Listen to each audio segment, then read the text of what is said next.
চাষ করা সম্ভব, সেই জন্য আমরা এই পদ্ধতিটা দিয়েছিলাম। আর এই ডাল চাষের একটা সুবিধা আছে, তো জানেন মসুর চাষ বা যে কোনো ডাল চাষের কি সুবিধা আছে জানেন তো? না স্যার, আমাদের জানা নেই। এই এই গাছের গোড়ায় এক ধরনের নডিউল তৈরি হয়। নডিউল মানে দেখবেন যে এই যে গুটি গুটি হয়, গুটি গুটি হয়, গুটি গুটি দেখছেন না? হ্যাঁ, এটার কারণ কি? গুটি গুটি কি? ওতে পোকা স্যার, আমরা যেন পোকা অনুভব করি, যেমন আমাদের সিম গাছও ওইটা হয়। হ্যাঁ, সিম ও ডাল, জি, সিম গাছেও হয়, তারপরে ধনচা যারা করছেন সেখানে হয়, এরকম গোটা গোটা। এইসব মসুর মুগ এগুলোতে হয়।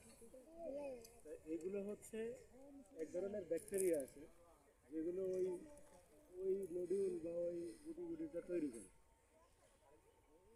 জি, ওই ব্যাকটেরিয়াগুলো ওইখানে থাকে, ওর বাসা হচ্ছে ওইখানে।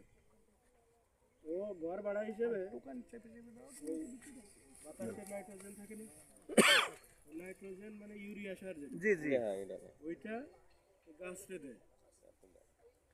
তাহলে গাছের লাভ হচ্ছে সে ইউরিয়া সার পাচ্ছে, আর পোকার লাভ হচ্ছে সে থাকার জায়গা পাচ্ছে। তার মানে আপনার ফসলে সারের পরিমাণ কম লাগতেছে। এই এই ফসলের পরে যখন অন্য একটা ফসল দেব, তাতে কি হবে যে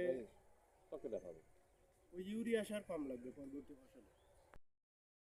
বলে যাব যে মসুর হয়তো বা সবাই করবেন না, কিন্তু একটা জিনিস সবাই করতে পারবেন না, সেটা হচ্ছে বস্তায় আদা চাষ। হুম, হ্যাঁ, এটা সব এই কথাটা যদি যদি মাটি আলু লাগাইছি স্যার, এটা আপনাদের সহযোগিতা যদি আমরা পাই, তাহলে আমরা প্রত্যেকটা বাড়িতে কমসে কম 3টে বস্তা 4টে বস্তা ব্যবহার করতে পারবো। না পাই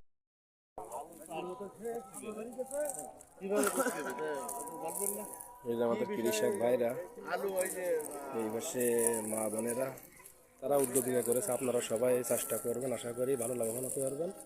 আসসালামু আলাইকুম।